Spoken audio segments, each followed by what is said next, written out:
और कोरोना के नए वेरिएंट ओमिक्रॉन ने पूरे मुल्क में खौफ-ओ-हरास का माहौल पैदा कर दिया है। दिल्ली के छतरपुर में वाक़े Sardar Patel Covid care centre को दोबारा शुरू करने का अहम फैसला लिया गया है। इसकी जिम्मेदारी पहले ही आईटीबीपी को सौंपी गई है। इब्तिदाई तौर पर इस सेंटर में 600 बेड होंगे, ताहम बाद में 10,000 बेड्स तक लगाए जाने का यहाँ मंसूबा है।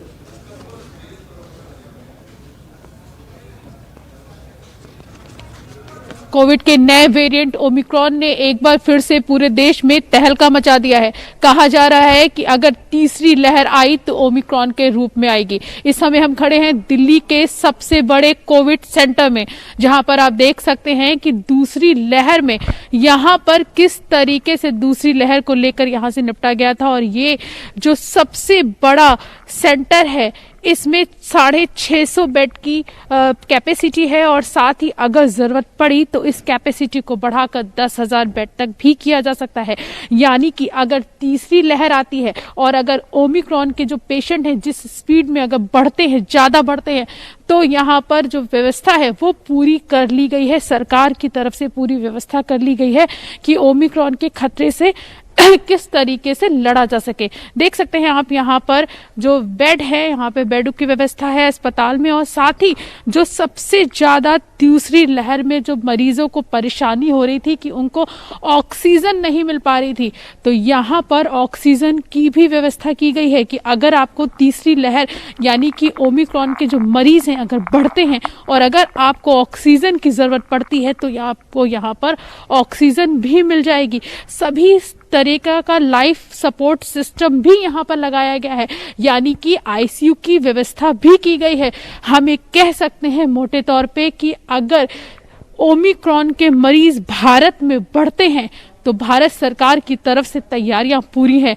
यहाँ पर हमारे साथ आईटीबीपी के एडिशनल सीएमओ जो हैं वो भी हमारे साथ मौजूद हैं। उन्हीं से जानते हैं कि किस तरीके की तैयारियां हैं। सर ये बताइए, अगर तीसरी लहर की अगर हम बात करें, जिस तरीके से लगातार ओमिक्रॉन के जो केसेस हैं वो बढ़ रहे हैं, तो क्या तैयारियां हैं आप लोगों की? तैयारियां पूरी हैं? जी, हमारे पास अभी जो कुछ तैयारी करनी है वो हम बिल्कुल तैयार हैं। आईटीबीपी को जिस तरह मैंडेट मिला हुआ है तो हमारा जो हेडक्वार्टर्स है इस पे पूरी तरह से नज़र बनाए बैठे हुए हैं और हमारे पास sufficient oxygen, sufficient medicine, sufficient beds अभी अवेलेबल हैं।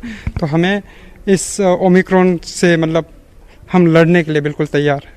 कितने बेड की व्यवस्था यहाँ पर है और अगर इमरजेंसी पड़ती है तो इस बेडों की जो कैपेसिटी है वो आप कहाँ तक बढ़ा सकते हैं? देखिए, फिलहाल के लिए हम ये जो ए ब्लॉक है, ए ब्लॉक में 5 कंपार्टमेंट्स है, A1 to A5। तो इस ए ब्लॉक में हमारे पास 530 बेड्स अवेलेबल हैं। All beds are oxygenated. हमारे पास ऑक्सीजन कंसनट्रेटर्स, ऑक्सीजन सिलेंडर्स, सब कुछ हमारे पास अवेलेबल है। और साथ ही साथ 150 बेडेड आईसीयू हॉस्पिटल भी हमारे पास अवेलेबल है। तो हमारे पास टोटल 680 अभी फिलहाल में अगर जैसे ही चलाना पड़ जाए तो हम 680 बेड अभी तुरंत ऑपरेट कर सकते हैं। बट उसके बाद अगर आपको एक्सटेंड करना पड़ जाए तो we have other 4 blocks B, C and D, उनको मिलाकर 2000 and it can be extended up to 10,000 beds. बात करने के लिए तो सुना आपने, अगर ओमिक्रॉन के कारण मरीजों की संख्या लगातार बढ़ती है तो सरकार पूरी तरीके से तैयार है और सरकार ने पूरी तरीके से जो तैयारियां हैं वो कर ली हैं। कैमरा पर्सन योगेन के साथ प्रीति श्रीवास्तव, न्यूज़ 18 दिल्ली।